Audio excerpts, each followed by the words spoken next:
It's almost a year now, and we see no positive response in terms of our challenge to the demolition. Abu is still in jail, though he has procured bail.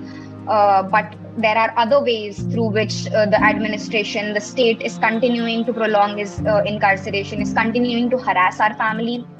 My father is being punished not just for his activism but also for raising not just me but my siblings as well in a way that we are citizens of the country who question, who speak up.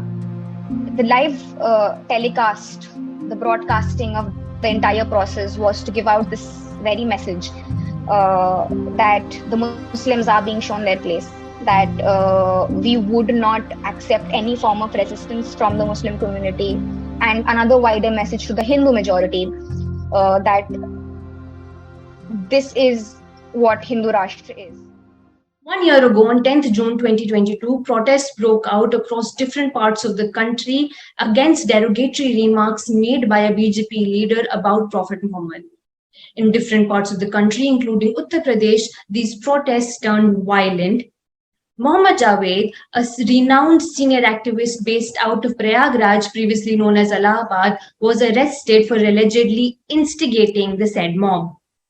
2 days later, on 12th June, his house was demolished. I have with me Afreen Fatima, daughter of Mohammad Javed, joining me. Thank you so much for joining me, Afreen.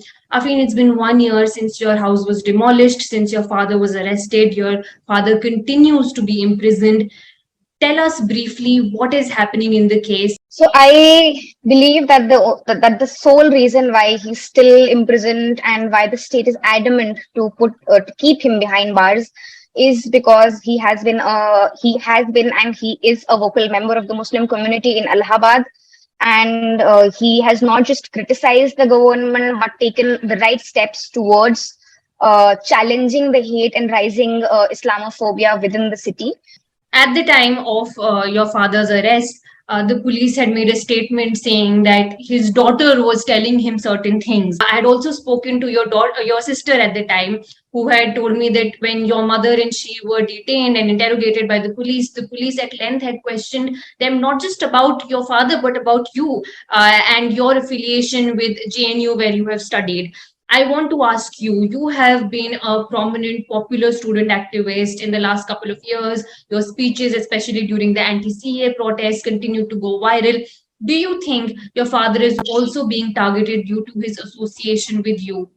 Um, I believe that they have made it into this collective punishment, wherein my father is being punished not just for his activism but also for raising not just me but my siblings as well in a way that we are citizens of the country who question, who speak up, who are not silent, and he's being punished to raise kids and to raise his children in a way that they're vocal, that they know that they have a sense of justice and that they stand up. And for me, I think it's this way. This has become a pattern where families are dragged into your activism, into what you're doing, and the criminalization that happens is not just of the political prisoner who is incarcerated or who is targeted on TV channels, on news times, but the entire family is criminalized, the entire family is villainized. And that is exactly what has happened to me, my father, and our family. Afreen, it wasn't just the fact that your father was arrested. It was also that the arrest was followed up by a live telecast of the demolition of your home. At the time, this had made not just national but international news. People were talking about how this is bulldozer politics or bulldozer justice that is being initiated in the country. It's been 1 year since then. Your home, where you grew up, where your siblings grew up, was razed to the ground. How have you been able to cope with it, if at all? How are all of you sustaining yourself since that live demolition of your home? About the demolition, I think that again, it was a form of punishment to make it clear to active members of the Muslim community that you would be punished, and the punishment would get severe, and it would get more personal, and you just can't speak.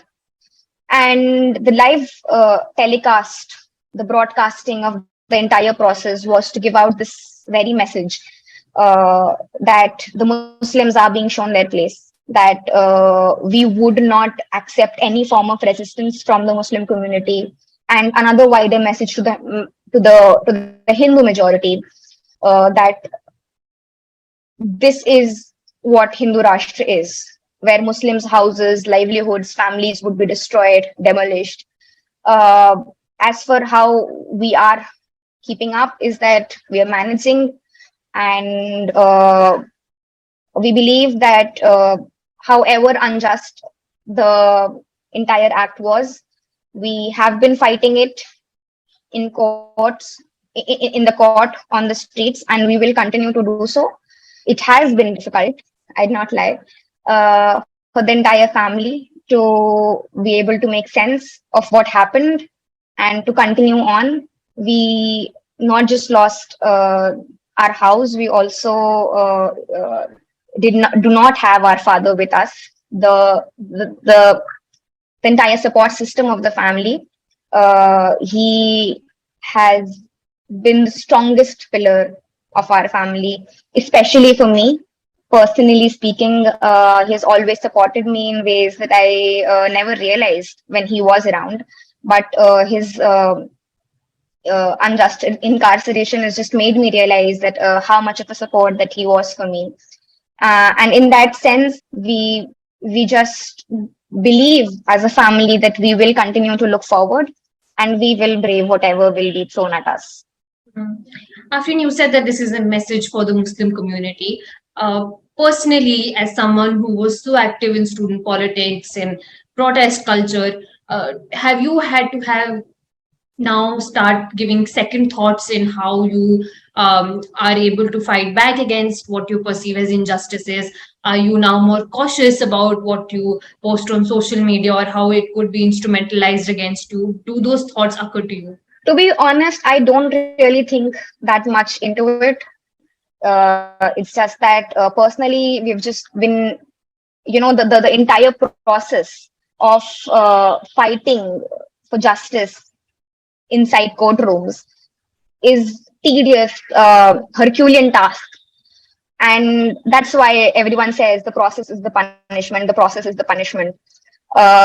It's almost a year now, and we see no positive response in terms of our challenge to the demolition.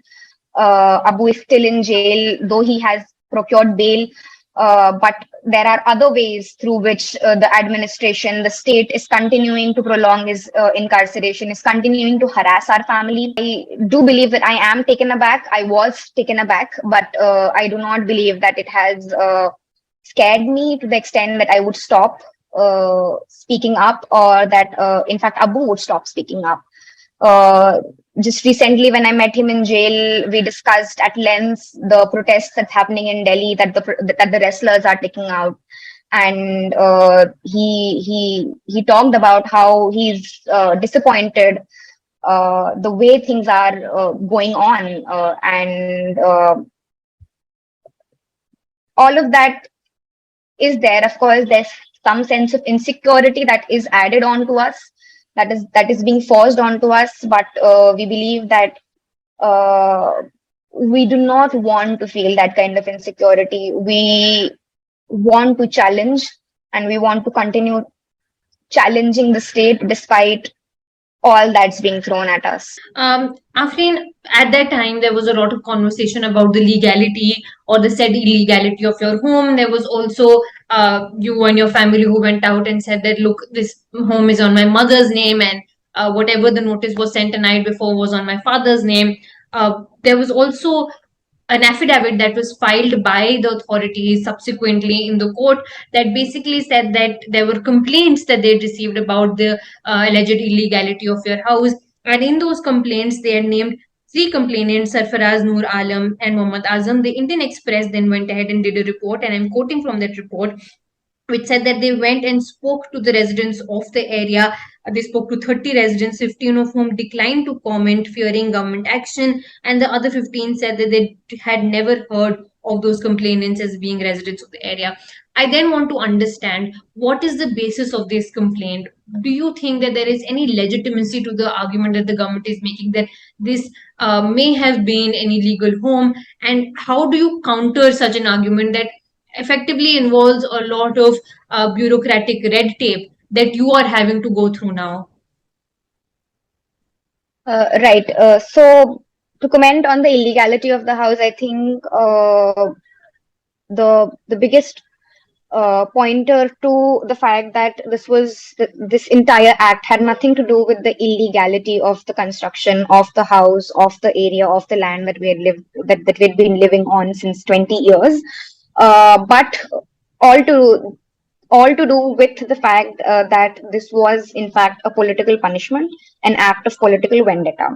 The reason why I say so is because before a notice was even pasted, even in the name of my father, the district administration and the Bharatiya Janata Party politicians had already said that, like, after every Friday there is a Saturday, and that, like, the protesters or the dangaiyon ke ghar giraye jayenge, these kind of stuff had already come out. So it was in fact a political act, politically motivated act to punish the Muslim protesters. And now coming to the legality of our house, it's important that I point out that my mother is the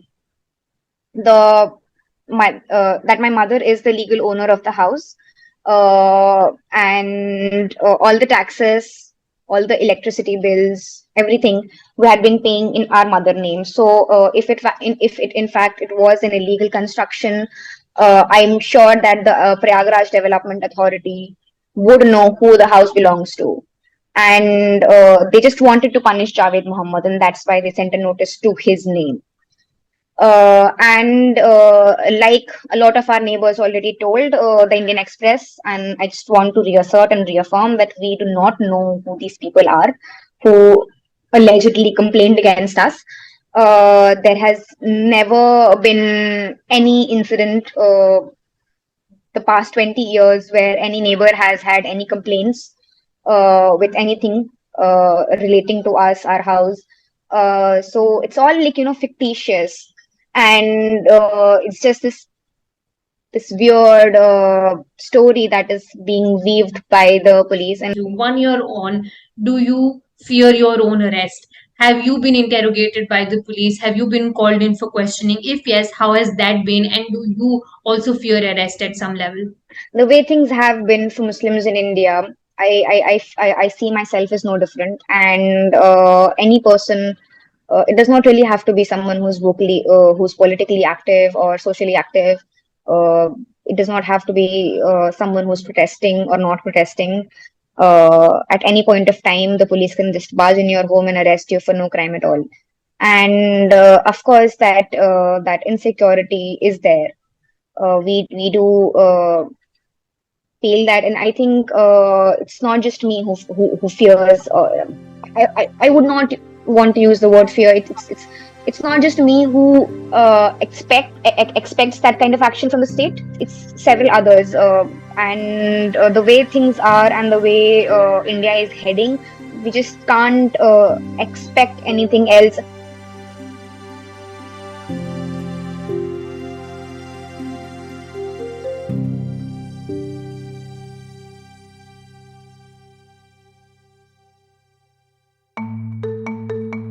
You were listening to the Quint's podcast.